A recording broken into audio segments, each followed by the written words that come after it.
호세아서 14장 1절에서 9절 말씀을 가지고 회개와 회복의 부르심이라고 하는 제목으로 함께 말씀을 나누고자 합니다. 우리 삶에는 가끔은 길을 잃어버린 듯한 순간들을 마주할 때가 있습니다. 길을 잃어버린 것과 같은 순간들, 예컨대 깜깜한 어두운 밤에 그 깜깜한 그 강물 위에서 홀로 작은 돛담배 위에 서서 표류한 듯한, 어디로 가야 할지도 모르겠고 무엇에 기대해야 될지도 모르겠는 상황들을 우리 인생에서 마주할 때가 있다는 것이죠.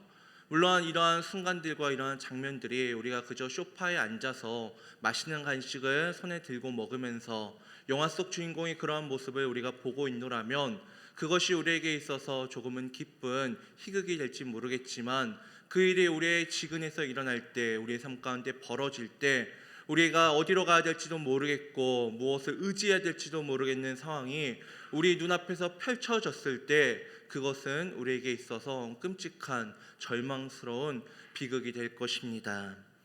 아무것도 보이지 않는 어둠은 우리를 두려움과 괴로움으로 몰아갈 것이기 때문에 그렇습니다. 그러나 영화 속이든 우리 현실이든 그 캄캄한 어둠을 밝혀줄 수 있는 조금의 빛이라도 있다면, 우리는 그러한 어둠 속에서도 방금 전까지 어둠과 절망으로 사투했던 그 현장일지라도 조금의 빛만이라도 그 현장을 비춰준다면 우리는 다시 한번 그 희망을 회복할 수도 있을 것입니다. 그래, 이곳으로 가야 하는구나, 내가 저 빛을 의지해서 이곳으로 가야 되겠다라고 하는 소망을 품을 수 있는 것이죠. 그런데 어쩌면 성경에서 말하는 회개와 회복의 여정이 이와는 비슷하다는 생각이 듭니다. 하나님께로 돌아오는 그 회개의 길은 어둠 속에서 빛을 찾는 것과 같으며, 그분이 주신 자비와 용서를 통해 우리는 다시 한번 깜깜한 우리의 인생 속에서 뭔가 되지 않는 것처럼 보이고 뭔가 이루어지지 않는 것처럼 보이고, 그러한 상황 속에서 믿음조차도 뭔가 이룬 것 없어 보이는, 신앙을 돌아봐도 보잘것 없어 보이는 우리의 인생이 회개의 그 길을 통해서 다시 한번 하나님 안에서 회복될 것이라는, 다시 시작할 수 있을 것 같다는 기회를 얻게 되기 때문에 그렇습니다. 오늘 호세아서 14장 말씀은 하나님을 떠났던 이스라엘 백성들에게 다시 돌아오라는 그 메시지를 전하고 있습니다. 사실 호세아서 14장뿐 아니라 여태까지 1장부터 봤던 호세아서의 모든 말씀들이 그러한 내용이었습니다. 죄를 지은 백성들, 자신의 유익을 위하여서 하나님으로부터 등을 돌렸던 그들, 선지자가 끝없이 외쳐왔지만 그 목소리를 외면하고 듣지 않고 거절했던 그들을 향하여서 하나님은 끊임없이 그들을 향해 외치셨습니다. 돌아와야 된다. 돌아와라. 너희들이 언제든 돌아온다면 내가 너희들을 향해 기다리고 있고 너희들을 받아줄 것이다 라고 하는 그 사랑의 회개의 내용들이 하나님께서 호세아서를 통해 계속해서 말해왔던 내용이며, 오늘 본문 호세아 마지막에서까지 하나님은 회개를 통해 내가 너희를 회복하겠다라고 하는 그 말씀을 전하고 있다는 것이죠. 그렇게 우리는 오늘 말씀을 통해 다시 한번 이 호세아서의 말씀을 정리하며 우리가 배워야 할 이 진정한 회개와 그로부터 얻을 수 있는 복이 무엇인지 살펴볼 수 있기를 원합니다.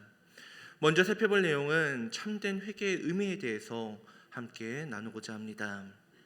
호세아 14장에서 하나님께서 이스라엘 백성들에게 1절 말씀을 보니 내 하나님 여호와께로 돌아오라 라고 하시며 그들에게 회개를, 그들이 돌아올 것을 촉구하시는 말씀을 하고 있는 것을 우리는 보게 됩니다. 이는 단순히 잘못을 인정하는 수준의 회개를 의미하는 것이 아님을 우리는 알아야 합니다. 하나님께서 돌아오라라고 하는 이 표현 속에는 그들의 마음과 삶 전체를 돌이켜 하나님과의 관계를 회복하라는, 그들의 삶 가운데 있는 그냥 파편적으로 표면적으로 하나님 잘못했습니다, 내가 다시는 하나님 앞에 죄를 짓지 않겠습니다라고 하는 그 일회적인 고백과 어떠한 행동이 아니라 하나님과의 관계를 회복하려는 그 깊은 결단을 의미하는 표현이라는 것입니다. 오늘 우리는 본문을 통해 이 회개의 의미와 그 필요성에 대해 깊이 한번 생각해 보려 합니다. 방금도 말했듯이 회개란 하나님을 향한 마음의 전환이라는 것을 우리는 기억해야 합니다. 호세아 당시 이스라엘은 우상 숭배에 깊이 빠져 있었습니다. 하나님을 몰랐던 것이 아니라 하나님을 알면서도 자신들의 유익과 편리, 그 만족을 위하여서 하나님으로부터 등을 돌리며 세상의 신들을 쫓았습니다. 그들의 방식대로 살아가면서도 그들을 향하여서 잘못되었다, 너희가 틀렸다, 다른 삶을 살고 있는 것이 아니라 너희들의 삶은 분명히 틀린 것이다 라고 말하는 그 선지자의 지적이 있었음에도 불구하고 그들은 스스로의 잘못을 인정하지 않았습니다. 이러한 이스라엘 백성들을 향하여 하나님께서 돌아와야 한다, 돌아오라 라고 말씀하시고 계신 것은 단순히 그들의 말이나 행동과 같은 외면적인 모습의 변환을 의미하는 것이 아니라는 것이죠. 하나님은 이스라엘의 마음을 돌려 그들의 삶 전체를 돌려 하나님만을 바라보기를 원하셨습니다. 하나님을 향하기를 원하셨습니다. 이는 우리에게도 동일하게 적용됩니다. 우리가 세상의 욕망과 가치관에 빠져 하나님을 멀리할 때 돈을 거머쥐고 싶고 더 좋은 학교, 더 좋은 직장들, 더 좋은 사람들과 함께하며 그것들로 인해 하나님이 아니라 하나님이 없는 곳에서도 그것으로 인해 우리의 마음이 다 채워질 것 같고 우리의 삶이 평안할 것 같으며 그것이 우리의 삶을 충분히 인도해 갈 것 같은 유혹이 몰려올 때 하나님께서는 우리를 향해 돌아오라고 부르신다는 것이죠. 이 부름은 단순히 그냥 오라, 어떠한 장소로의 부름이 아니라 하나님과의 그 친밀한 관계의 회복을 향한 부르심이며 단순한 의무나 규범이 아닌 사랑의 초대라는 것입니다. 이러한 초대는 다음 절에서도 이어집니다. 호세아서 14장 2절을 보니 하나님은 너는 말씀을 가지고 여호와께로 돌아오라 라고 말씀하고 계십니다. 그렇다면 말씀을 가지고 여호와께로 돌아오라는 것이 도대체 어떠한 의미를 담고 있습니까? 이어진 2절의 내용을 쭉 우리는 보고 있노라면 하나님께서 이스라엘 백성들에게 요구하시는 그 모습들이, 광경들이 마치 제사를 요구하시는 듯한 느낌을 받습니다. 하나님께 나아와 그들의 필요와 그들의 기도의 제목을 아뢰고 하나님의 도우심을 구하는 장면들이 마치 제사의 모습을 닮아 있다는 것이죠.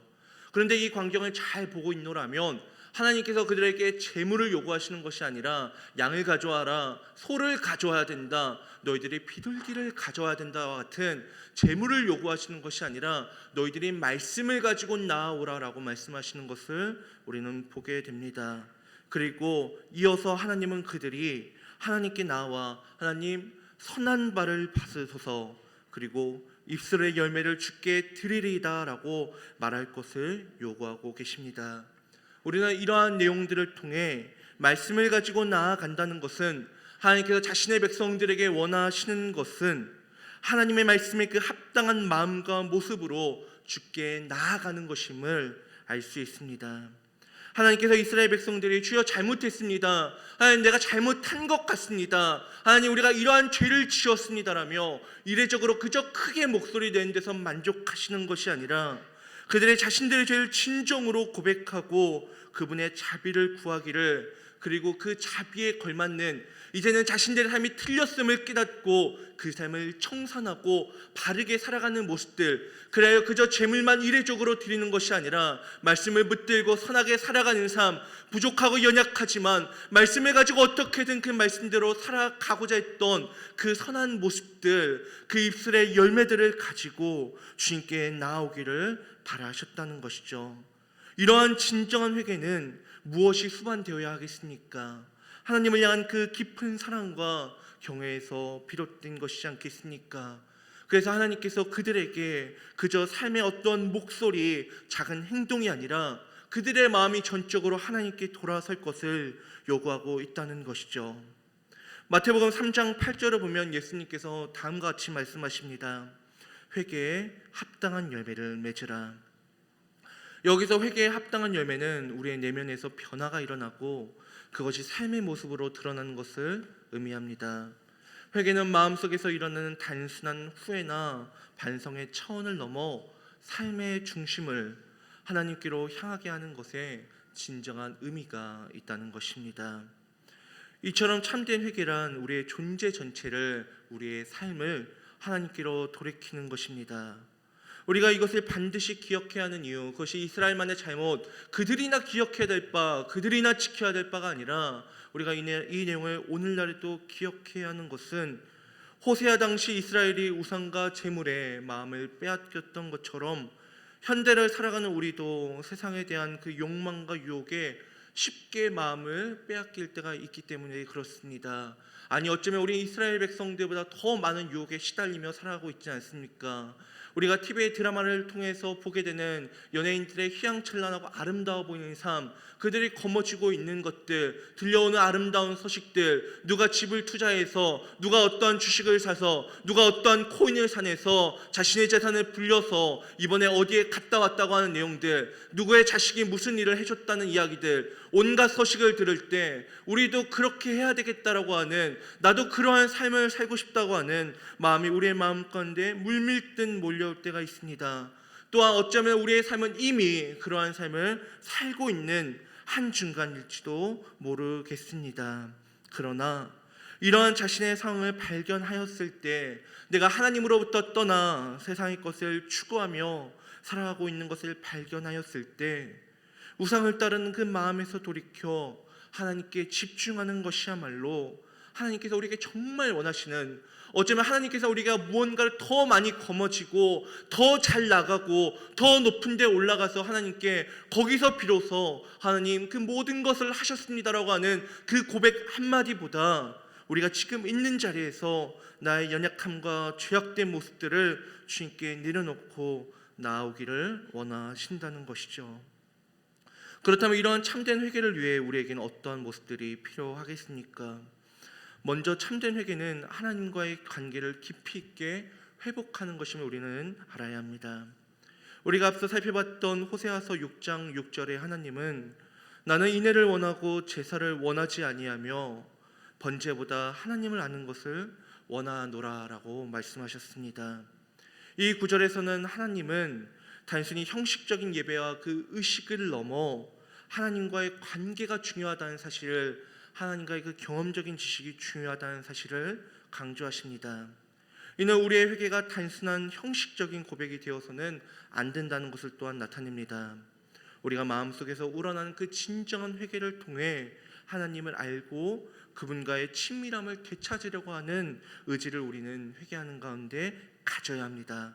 이와 같은 마음의 결단이 없다면, 하나님과의 관계를 회복하고 싶은 마음, 하나님과 사랑의 마음을 회복하고 싶은 그 마음의 결단이 없다면, 우리는 아무리 열심히 회개의 목소리를 외쳐도 그것은 어쩌면 공허한 의식에 불과할 것입니다. 뿐만 아니라 회개는 하나님께 우리의 죄와 연약함을 진실하게 고백하고 용서를 구하는 것임을 우리는 알아야 합니다. 다윗은 시편 51편에서 하나님이여 내 속에 정한 마음을 창조하시고 내 안에 정직한 영을 새롭게 하소서라고 간구하는 것을 우리는 볼 수 있습니다. 다윗은 자신의 죄를 깊이 깨닫고 마음을 새롭게 해달라는 그 강한 소망을 담아 회개하였습니다. 여기서 다윗에게는 자신의 죄를 감추거나 축소하지 않는 것을 우리는 보게 됩니다. 있는 그대로 하나님께 드러내고 있다는 것이죠. 우리도 다윗처럼 하나님 앞에 정직하게 나아가야 합니다. 하나님께 잘 보이기 위해, 나의 어떤 의로움을 나타내기 위해 나의 죄는 감추고 나의 잘난 것만을 하나님께 말하는 것이 아니라, 우리의 죄를 감추거나 변명하지 않고 하나님께 담대히 드러낼 때 하나님 우리를 용서해 주시고 새롭게 하실 것입니다. 더불어 참된 회개는 삶의 변화로 이어져야 합니다. 이는 회개가 단순히 마음속의 후회에서 그치는 것이 아니라 우리의 행동과 태도가 바뀌는 것을 의미하기 때문에 그렇습니다. 요한복음 8장을 보면 예수님께서 가늠한 여인과 대화를 나누는 장면이 등장합니다. 이 장면에서 예수님은 그녀에게 가서 다시는 죄를 범하지 말라라고 말씀하시는 것을 우리는 보게 됩니다. 이는 그녀가 과거의 그 잘못들, 그 죄악들에서 돌아서 새로운 삶을 살라는 예수님의 권고였습니다. 우리가 진정으로 회개했다면 그 회개는 우리의 삶에서 분명한 변화로 이어져야 합니다. 다시는 그 끔찍한 과거로 돌아가거나 그때 일을 반복하지 않으려는 것, 또 날 사랑하는 그 하나님의 마음을 더 이상 괴롭게 하지 않으려는 것, 이러한 마음으로서 죄의 길을 떠나 하나님이 기뻐하시는 길을 걷는 것이 바로 이것이 회개의 열매라는 것이죠. 호세아서 14장 3절에서 하나님께서는 우리가 숫술에 의지하지 아니하며 말을 타지 아니하며라고 하시며, 이스라엘이 더는 하나님 외에 다른 것을 의지하지 않도록 할 것을 말씀하십니다. 이는 그들이 세상의 권력이나 물질에 의존하지 않고 오직 하나님만을 의지할 것을, 그러한 신앙으로 돌아갈 것을 권면하는 말씀입니다. 마찬가지로 우리의 삶에서도 하나님보다 더 의지하는 것이 있다면, 더 쫓았던 것이 있다면 이제는 그것을 내려놓고 하나님만을 온전히 바라볼 수 있기를 원합니다. 세상의 어떤 것도 우리의 구원이 될 수 없으며 오직 하나님만이 우리를 영원한 길로 인도하실 수 있기 때문에 그렇습니다. 사랑하는 성도 여러분, 하나님께서 요구하신 회개는 단순한 후회나 반성에 그치는 것이 아니라 우리의 삶을 하나님께로 돌려 그분과의 관계를 새롭게 하는 것입니다. 이러한 회개의 과정을 통해 우리는 더욱 성숙한 신앙인이 되고 하나님 안에서 새로운 정체성을 회복하게 됩니다. 하나님은 언제나 우리가 돌아오기를 기다리십니다. 하나님이 이스라엘이 하나님을 떠나 방황할 때에도 하나님은 그들을 끝까지 포기하지 않으시고 돌아오라고 부르셨습니다. 이처럼 하나님은 지금도 우리가 돌아오기를 기다리신다는 것이죠.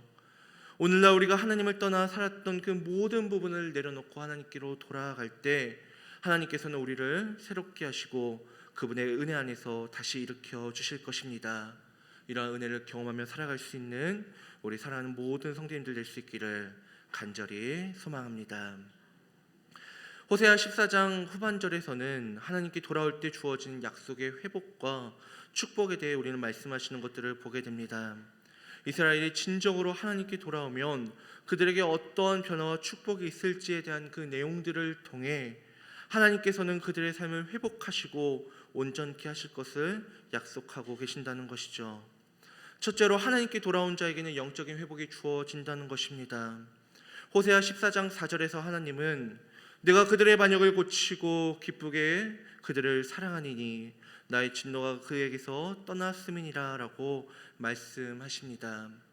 여기서 반역을 고치고 기쁘게 사랑하겠다는 것은 그들이 하나님께 죄를 지어 그로 인해 겪었던 그 영적인 상처와 고통들을 싸매주시고 회복시키시겠다는 것을 의미합니다. 이스라엘은 우상 숭배와 불순종으로 인해 하나님과의 관계가 끊어지는 그 심판을 경험한 바 있습니다. 그들의 경험은 언약 위반에 따른 정당한 결과였습니다. 오히려 부당한 결과라고 한다면 이스라엘을 사랑하사 그들에게 모든 것을 주셨음에도 불구하고 그들의 영적인 간음으로 인해 하나님께서 입으신 그 마음의 상처야말로 합당하지 않은 것이지 않겠습니까? 그러나 하나님께서는 그들이 내게 돌아온다면 자신의 상처에 대해 더 이상 묻지 않고 오히려 그들의 모든 상처와 결핍을 채워주시겠다라고 말씀하십니다. 이는 오늘날에 우리에게도 주어진 하나님의 약속임을 우리는 알아야 합니다. 우리 역시 하나님과의 관계가 깨지고 세상의 유혹에 넘어가며 영적으로 방황할 때가 있지 않습니까? 하지만 진정으로 하나님께 돌아올 때 하나님은 왜 너희가 그러한 일을 하였느냐, 왜 그러한 악을 죄었느냐, 내가 너희들을 사랑해서 얼마나 많은 것들을 허락하여 줬는데, 너희들이 알지 못하는 것에서 얼마나 많은 은혜를 부어줬는데 어찌 너희들이 나에게 그러할 수 있겠느냐라며 우리에게 무언가 책임을 따지는 것이 아니라 하나님은 우리의 영혼을 치유하시고 온전히 회복시켜 주신다는 것이죠. 하나님의 사랑은 우리의 모든 상처를 감싸고 다시금 하나님과의 그 친밀한 관계를 회복시킨다는 것입니다. 둘째, 하나님께 돌아온 자에게는 삶의 모든 면에서 풍성한 축복이 임합니다. 5절을 보니 내가 이스라엘에게 이슬과 같으리니 그가 백합화같이 피겠고 레바논 백향목같이 뿌리가 박힐 것이라 라고 말씀하고 있습니다. 이슬은 생명을 주는 상징으로 메마른 땅에 내리는 신선한 생수와도 같습니다.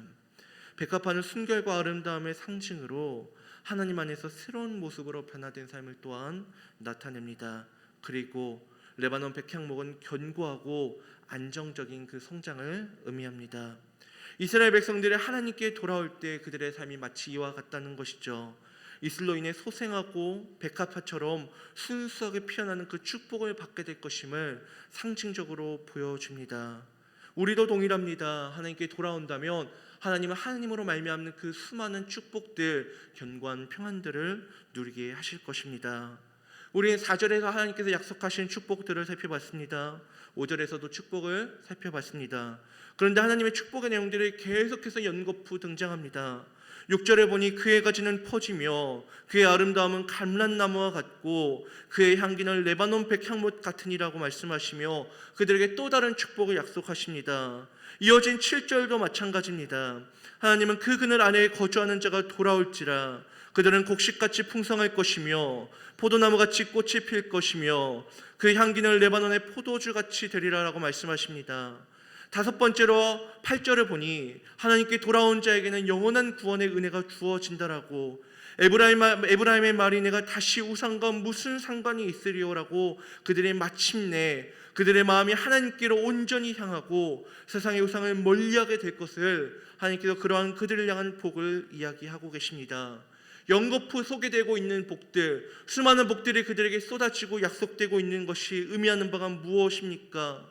하나님께로 돌아온 자는 하나님 안에서 이토록 풍성한 삶을 누리게 될 터이니 너희들이 꼭 돌아와야 된다고, 반드시 돌아와야 된다고, 내가 너희들을 향해서 이처럼 많은 복을 약속해 놨으니, 이렇게 예비해 놨으니 너희들이 꼭 와야 된다라고 하나님께서 그들을 강하게 사랑의 마음으로 권면하는 내용이 있지 않습니까?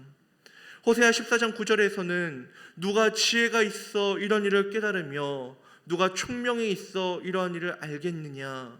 여호와의 도는 정직하니 의인은 그 길로 다니거니와 그러나 죄인은 그 길에 걸려 넘어지리라 라고 말씀하십니다. 하나님께 돌아온 자, 그 도를 깨달은 자, 그 도 안에 약속된 하나님의 축복을 발견한 자들은 그 길을 계속해서 따라갑니다. 물론 그 길을 걷는 중에 고통과 슬픔이 발생할 때도 있을 것입니다. 어디로 가야 될지 모르겠는 순간들, 과연 하나님께서 우리가 의지할 만한 분인가라며 마음에 의구심이 드는 순간들이 있을지도 모르겠습니다.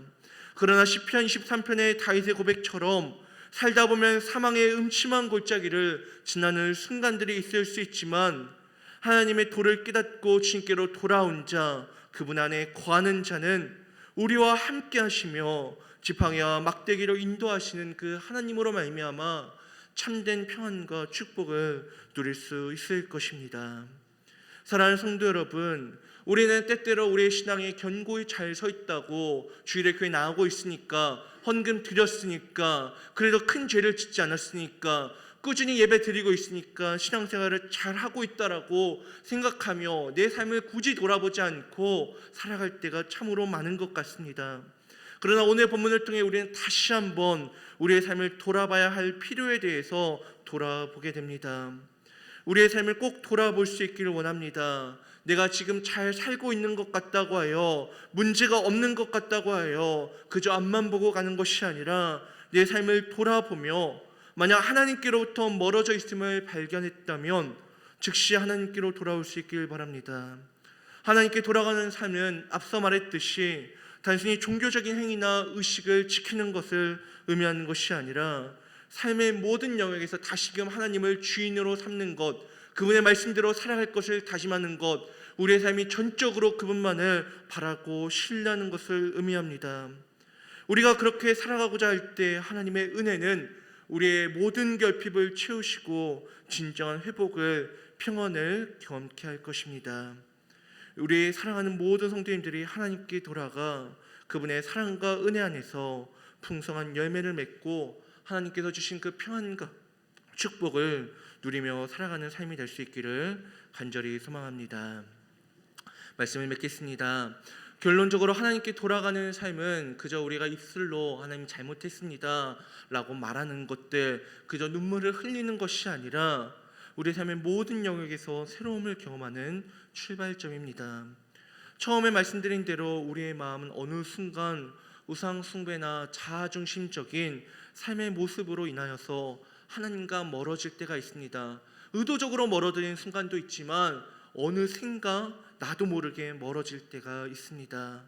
마치 물기를 잘못 들인 나무가 수분을 잃어가는 것처럼 하나님과의 관계에서 멀어질 때 우리의 생명력은 점점 잃어가게 될 것입니다. 그러나 하나님께서는 우리에게 끝까지 돌아오기를 간청하시며 그분께 돌아오는 자들에게 회복과 풍성한 축복을 약속하십니다.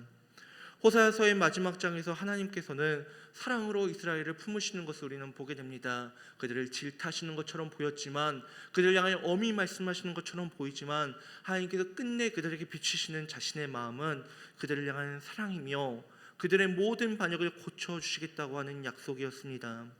그리고 이 약속은 우리의 삶에서도 동일하게 적용됩니다. 우리가 하나님께로 돌이킬 때, 하나님께로 돌아갈 때 그분은 우리의 영적인 상처를 치유하시고 다시금 생명을 공급해 주십니다. 이는 단지 죄의 용서를 넘어 하나님 안에서 진정한 평안과 안식을 누리는 삶을 의미합니다. 하나님과의 관계가 회복될 때 우리는 세상에서 얻을 수 없는 그 참된 평안과 기쁨을 누리게 될 것입니다. 오늘 말씀을 통해 우리는 하나님께로 돌아가야 한다는 부르심을 다시 한번 확인하였습니다. 이 부르심에 응답하며 하나님의 사랑과 은혜를 경험하며 살아갈 수 있는 우리 성도님들 될 수 있길 바랍니다. 하나님은 우리를 기다리고 계십니다. 이제 우리의 발걸음을 돌려 하나님께 나아가 그분 안에서 참된 생명과 회복을 경험할 수 있는 우리 사랑하는 모든 성도님들 될 수 있기를 주 예수 그리스도의 이름으로 간절히 소망합니다.